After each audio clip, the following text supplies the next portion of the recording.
Draper with us today. Let's fix this camera here. Brad and I met, like a month ago at this point? Yeah, dude. Not too long ago. Not too long ago. And we had an amazing conversation. When you meet someone and it's like, you dive right in. Yeah, exactly. You dive right in. You get to the core. You understand values. You talk about instances. You do some storytelling. You talk about purpose and passions. And that's what we did, man. And it was in depth. And we've been talking ever since, right? Yeah, dude. We don't stop. So, Brad, tell us a little bit about you, but more so some of the relationships that have been rocket ships for you in your life. Yeah, man. A little bit about me. So my background is I was an executive in a laboratory. I am a nerd at the core. I spent 12 years in a lab, and I knew that wasn't going to get me to where I wanted to be. And I had my first mentor. He was my boss. He was the president of the company. I've known him since I was 9. And from there, I just started watching people from podcasts. I think we've all been there, right? I was watching from the background in the podcast, and I knew I needed to do something, and I needed to take action. I needed to find a mentor, but who? I wanted to find the right mentor. I wanted to find the person that really just launched it to the top, that I really found value with, that I knew would take me places. And there was a person, he's fairly well known on TV. His name's Keaton Hoskins. He's the muscle from Diesel Brothers. He's local to me. He lives literally right down the street from where I grew up. We grew up right next to each other. And he had a group, and he started that group. And I said, I'm going to join your group. I was one of the first people to join his mentorship group. It was brand new. He had just launched. It was not the first time that a celebrity that also is into business was doing a coaching group like this. And I got in, and it was phenomenal, man. It was awesome. And the people he brought together, and this is something that I know is going to happen at Impact Effect 23, is you get people in a room by who's speaking on the stage, and the magic happens by the people in the room. But you curate the room by whoever's on the stage. And so because of Keaton, I was blessed to meet a few people, and a few people down the way. And I said, I want to speak, and I have it in me to speak. I've got something to say. And he was hosting a live event where some pretty big names were speaking. And I texted him. I said, hey, man, I'm in your group. I want to speak at the next event because I know you got that 15-minute window right after lunch to fill. I want to be on that stage. Put me on the stage. He said, okay. I said, do you have a topic? I said, I can come up with a topic just fine. Don't worry about the topic. I'll cover you for 15 minutes while everybody's coming back from lunch. I'll put the butts back in the seats.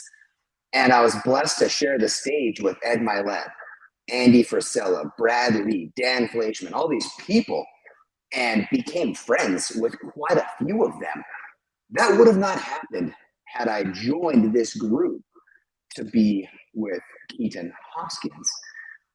And I was on my way. It was about that same time. It was actually previous. The first event, it was in July 2022 at Keaton's event. And I met a man. His name is Bedros Keuilian, for those that know who he is. He owns Fit Body Boot Camp. He's an immigrant to the United States. He is the American dream. And I met him in person, and I met him previously because I went to a dinner. So here in Utah, they're all over the country now, but the guy that started these $100 dinners, his name is Jimmy Rex. He's a real estate agent. He's a big time investor, and he is a networker like nobody's business. And so I took his advice. I talked to him. I said, how do I get in rooms with people? He said, be the host of a room and people will come. Be the host and invite them, and they will come if it's for a good cause. And so I took his advice. I started hosting $100 dinners every month and inviting people just on Instagram and utilizing Jimmy's name to say, hey, Jimmy told me I should reach out to you and that you would be a good fit for what I'm trying to achieve. Well, I told Jimmy, I said, next time you host $1,000 dinner I'm going to go. And to put you in perspective where I was, I don't want you to think like, oh, Brad has a bunch of money, he can drop $1,000 as a tip. I had $2,000 in my bank account. Wow. I had a full 2,000, and I'd committed to him previously. Next time you do it, I'm going. And he texted me, he said, $1,000 dinner's on tonight, you coming? Dude, that's half of what I literally have in the bank account. But I promised you I'd go. I'm going to be there. When I went there, I met Bedros Keuilian for the first time. And we were sitting next to each other because we were the only two guys that didn't have a date.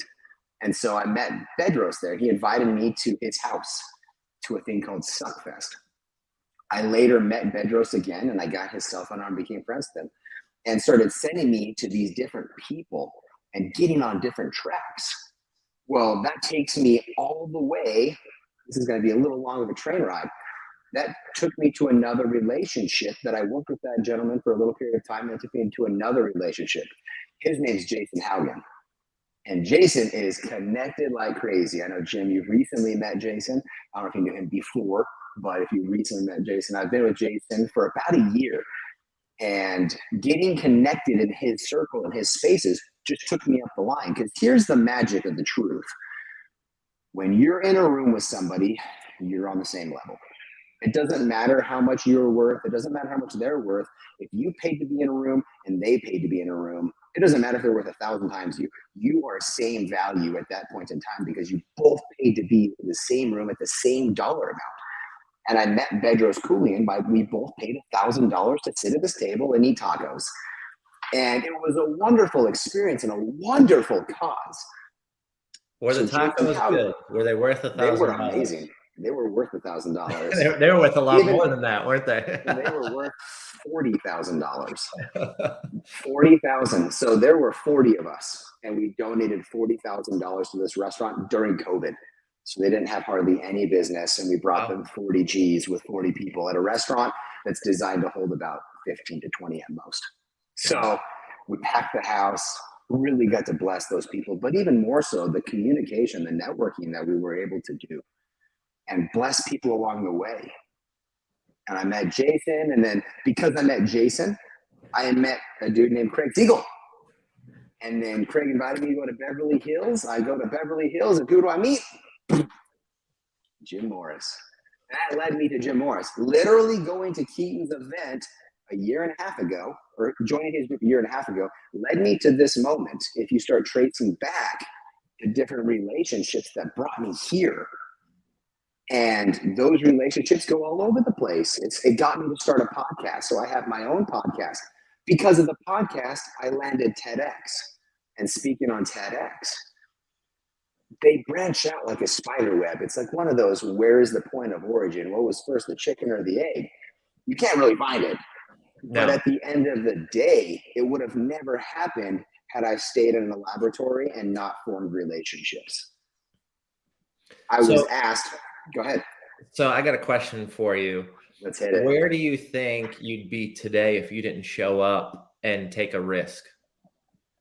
Yeah, exactly. I was in a laboratory. Yeah, exactly. No windows in a laboratory, 10, 12 hours a day, just cranking on a computer. That's where I would be. And now you are out doing things, speaking, getting on stages, making amazing relationships. And for you, I think like one of the things that is so important that I heard throughout this is you actually reflect on the relationship building. Like and that was so core when we talked in LA, and I just felt that right now, like you actually think back, you know the story, you know the connection points. And I think that's so unique because we build relationships. We know so many people. Maybe business happens here. Maybe something else happens over here. Maybe we just become great friends, but we tend to forget and not reflect on what relationship led to the next relationship, to the next one. And in that process, the rocket ship just keeps building and going, you know? Yeah. So kudos to you, man. Like you have deep reflection on those relationships. Not a lot of people do. They know where they got them, but they don't have the interconnectedness and the depth because we're not. I've never thought of that. You know? I've never thought of that. Thank you for sharing that. That's awesome. Talk to me about your now. And the relationship that occurred at that point in time. The nail leads to this, and it leads to this. Yeah, we'll take you back. Oh, wow, what is this? Year and a half ago? 2 years ago almost? I attended an event. There was a gentleman that I followed. His name is Cole Hatter, which you know Cole, or know of him, one of the two. And I followed his stuff. I met him 2 years ago by going to an event. Go figure. I met him at an event, and he actually spoke on stage, and it was a very brief in passing, and I loved what he talked about. So I instantly just jived with his passion, his love for Thrive, and it's his giving back aspect. And so I decided I'm going to go to the Thrive event. It was the very last one they were ever hosting. He was getting out of the educational space and focusing a little bit more on business because he was focusing so long on education that the business was starting to dip a little bit. So he decided to focus on business. And at the event, I couldn't attend it. I didn't have the funds to attend it in person. And so I was online, literally like I'm sitting right now. I was watching the event from my computer in my basement for 2 days. And while attending, they gave the opportunity to join his mastermind for a significant discount. It was like originally $14,000, I think, to join the mastermind. And it was on sale for $7,000. There was another thing. Just $7K. No big deal. Just $7K, no big deal. Like 50% off. 50% off. To join his one-on-one group was 50% off. All these things were 50% off. And then at the end, he goes, or you can join me in Mexico and help love on my kids in my orphanage for $5,000. That's it. That's where I'm going. Because I know that if twofold. One, I want to serve the kids. I want to love on the kids. But I also know if I want to move a relationship, there are very few ways on planet Earth to move it faster than to serve with somebody. So I said, if I get to go serve and I get to serve with the person that I want to get to know on a very personal level, done. That's there. Deep connection. I mean, that's the deepest connection you can have, right? I mean, vulnerability. You're already getting in that room based on core values of alignment, right? Like what a great opportunity, the best opportunity. I would rather personally, and I'd love to hear your thoughts, but I would rather go be of service with people that are maybe out of my league or bigger speakers or have larger businesses and have higher revenue numbers. I'd rather go serve with them than anything else, because then I actually get to see the core of who they are. You pay so much money to get in rooms sometimes, and you never get to the core of who they actually are. Yeah, you don't see the real place because you see the facade that they put on for the world. Exactly. But when you see the highlight reel. You're with them for 4 days. You both woke up. You're like dreary-eyed because you've only been asleep for a couple hours, and you're sitting at breakfast. You're like, "Hey, what's up, bro?" And I mean, there were some people there that are high-level individuals, like 9-figure plus earners were there. But when we were both there, like I said earlier, we were on the same playing field. We paid the same amount to be there. And we're both serving the kids to the utmost of our capacity. And everybody there was just there to love. And there was about 42 of us. So while I'm there, we were painting the buildings, loving on the kids. I built bicycles because I'm a cyclist. And so I was building the bikes for the kids. We bought a bunch of bikes. And one of the things the little girls like to do is they like to paint fingernails. And I said, I'm down. Let's go. You can paint my nails all day long. And so I literally ran down to where the girls were drawing and painting each other's nails. And this little girl, 5-year-old girl or so, doesn't speak English. I don't speak Spanish. I sit down and she's like, "Who's this guy? Who's this handsome bald fella?" I was the biggest dude there by a considerable margin. And she's like, not happening. So I slid all the colors over. And I said, "How about that?" And she's like, So I painted my thumbnail the girliest color she had, purple. And then she's like, "All right, we're down." So she started painting the rest of my nails. And my buddy Josh was there, and he sat down, he painted his nail, and she painted his nails too. And our friend Santosh was there, and Santosh didn't get his nails painted. And later, while talking to him, he said, "I was really jealous that you got your nails painted, and I did not." I said, "Well, what do you mean? Why?" He goes, "I think that would have been a really cool opportunity to share with these children And it's one you got to experience, you'll never forget, and that I didn't get to experience. I said, well, Santosh, what did you do? That's what do you mean what I do? I stood there in line, I waited. I said, I sat down, I slid the colors over, I painted my nail, I did all this effort. What did you do? I said, well, I guess I didn't do anything. So that's correct. You did nothing, therefore you received nothing. Opportunity presented itself, you stood there and waited instead of taking action, because action precedes action. And he didn't get it. And so I was talking to Cole and I said, hey man, and I'd never seen money utilized in this capacity in my life. I mean, I've been around some wealthy individuals. I'd never been around 9-figure earners for 4 days, seen every side of them. When they were stressed out, when they were tired. Some of us were on a thing called 75 hard. And so some people were drinking, some people weren't. Some of us were out doing our workout at 11 o'clock at night, out walking the pier. And it was just a raw and visceral experience. And I said, I'm going to keep my nail purple forever, indefinitely. It's going to become my brand. Because at that point, I didn't have a brand. But I'm going to start branding myself purple, and it's wrapped around the purple thumbnail. I said, okay, why? So for one, I learned the real purpose of money. We all know money has a ton of energy. You couldn't tell? I'm a little bit into energies and vibrations. Has a ton of energy. But why? Money is second only to time, because time is the greatest asset you will never own. It is fleeting. Money is the asset or energy of service. Think about it. Every time you ever utilize money, somebody was served. You paid something in any capacity. Somebody's family was fed because of that transaction. And it's a transaction of energy in the form of a paper dollar bill in America or coins or wherever you're at, even in crypto, it's all digital. So I watched these people literally hand out $100 bills to panhandlers. In Ensenada, Mexico, that's like a year salary. 100 US dollars is like what they make in a whole year. They were handing these out to panhandlers.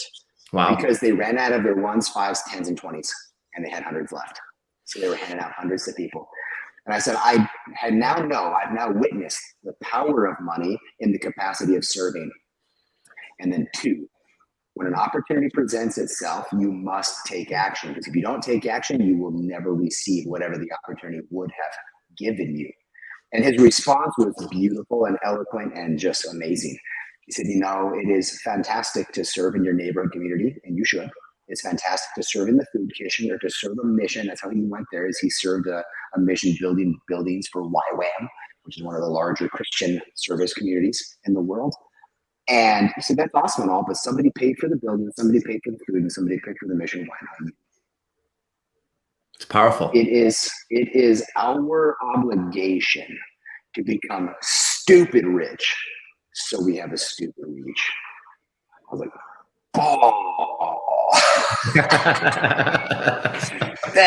that's coming from a dude worth a lot of money. And I'm watching him build a medical facility for kids in the middle of Mexico that don't even have running water or power. That's rad. So that is the story of the purple thumbnail. And it's my reminder to always take action when an opportunity presents itself.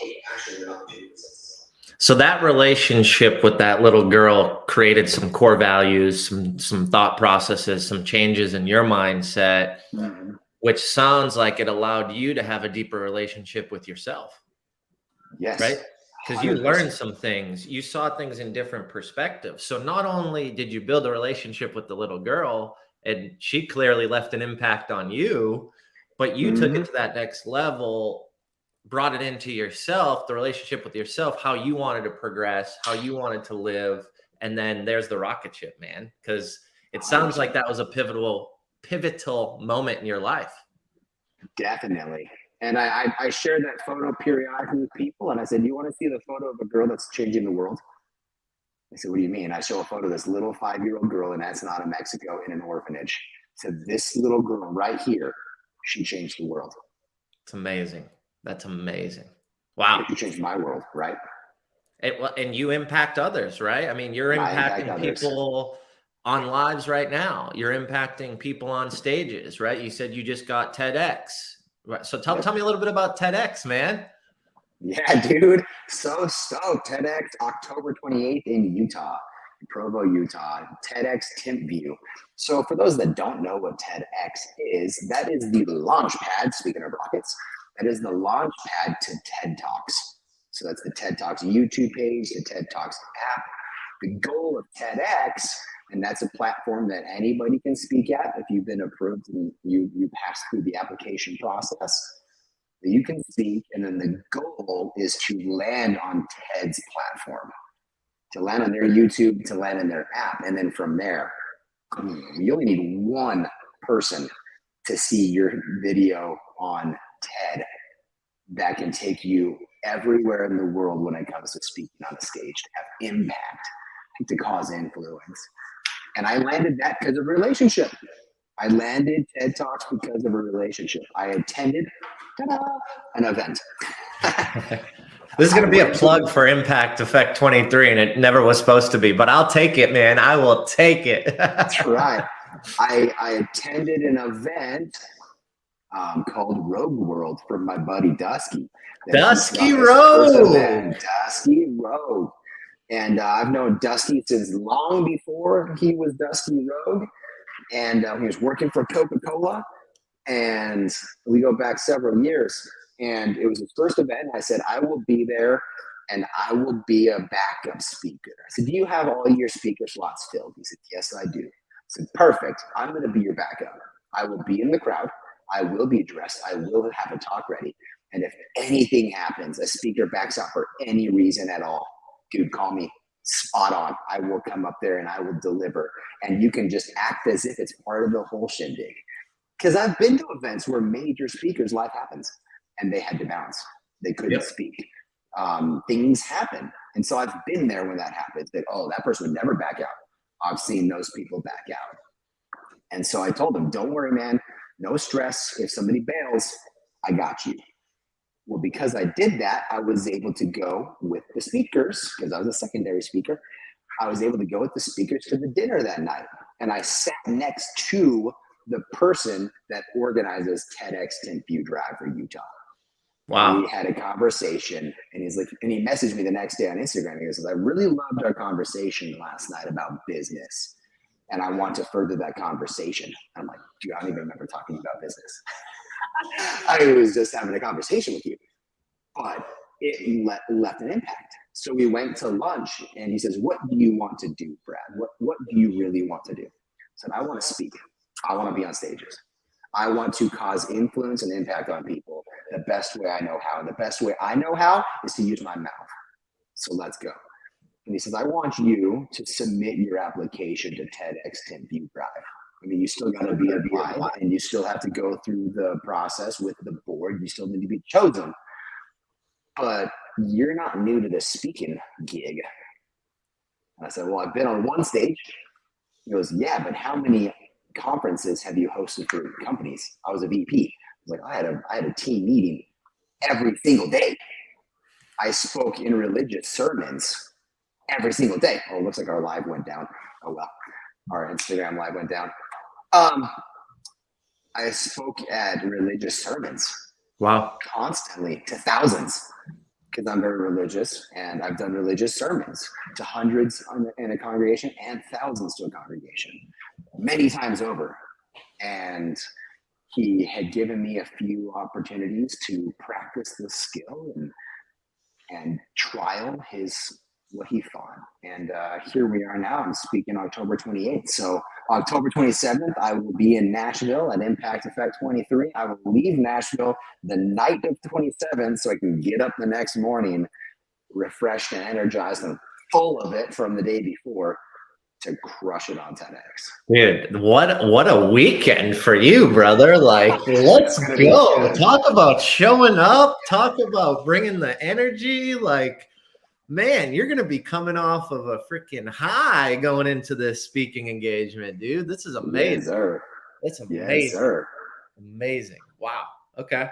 Cool, dude. So it's so impactful to hear your stories, Brad, because you are someone that lives and breathes quality relationships, right? I mean, you brought up Dusky earlier. You brought up Jason earlier. Like, I met Jason. You introduced me to Dusky. We're talking this week. We had a conversation a couple weeks ago. Like, you not only believe in your relationships, but you also coordinate and structure others to benefit from relationships as well. So I think that's just so important. You know, you are the mascot of how to do this the right way.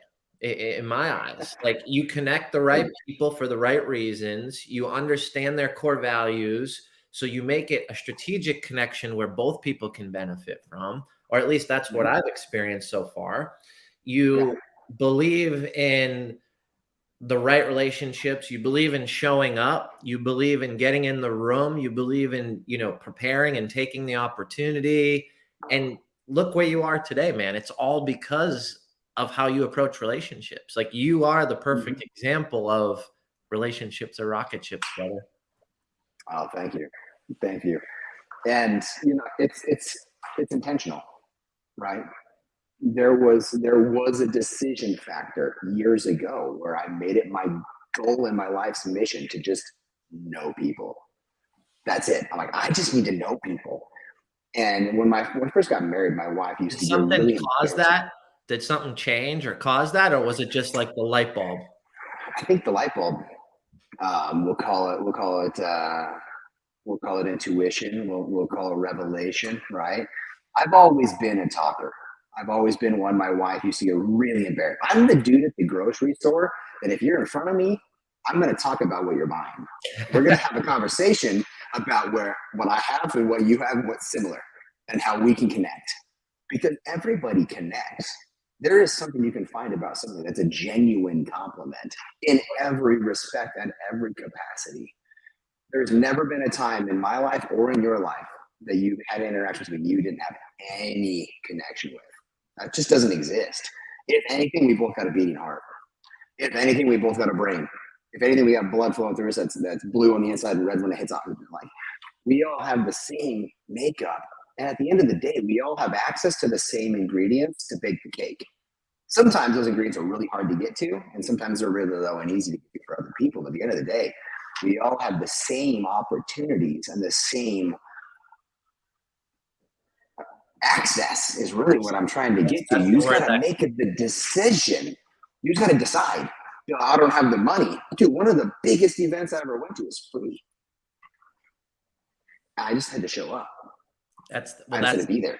That's the point, right? And it's actually interesting because studies show that when you don't pay attention or you don't show up. So actually a tactic that I use to put the right people in the room, to curate the room, because I don't want answers at events. I don't want low energy. I don't want poor mindset. Now, of course, I can't control what happens to you 3 minutes walking down the street prior in your life, but what I can control, or I can take the opportunity to coach on, is setting the example of what's expected in the room.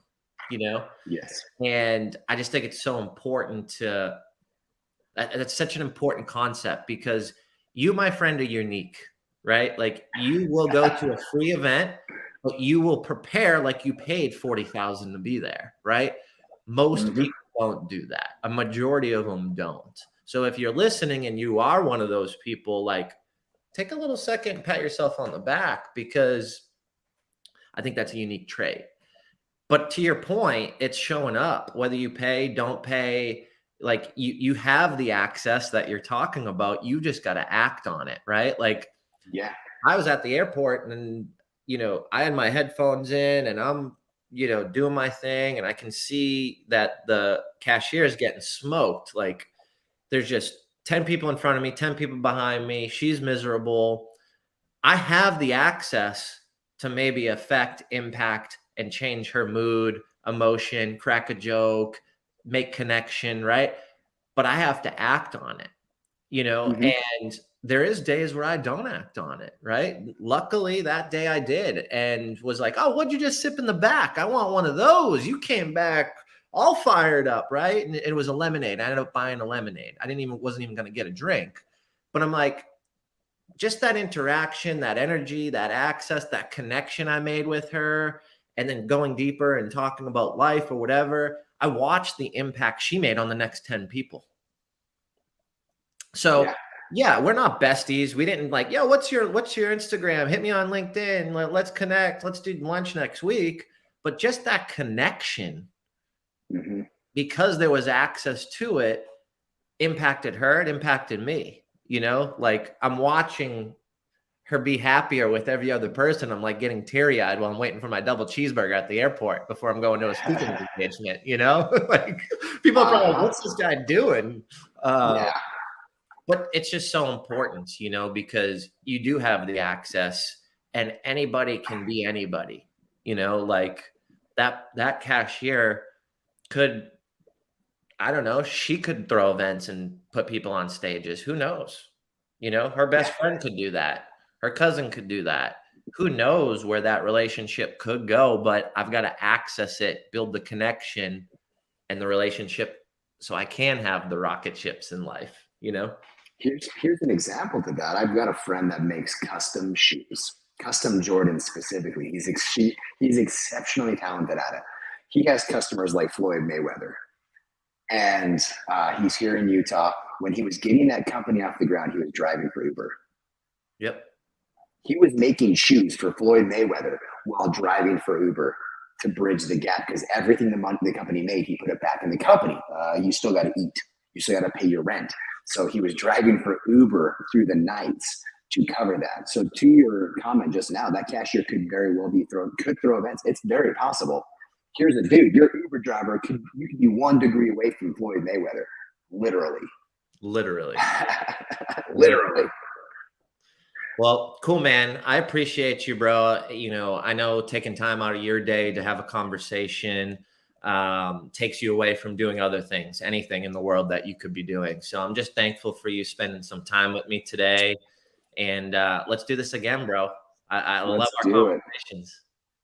Let's do it. I'm grateful to be here. Thank you for having me on. And there's nowhere I'd rather be than right here. So thank you. And for everybody watching, I appreciate you. I love you.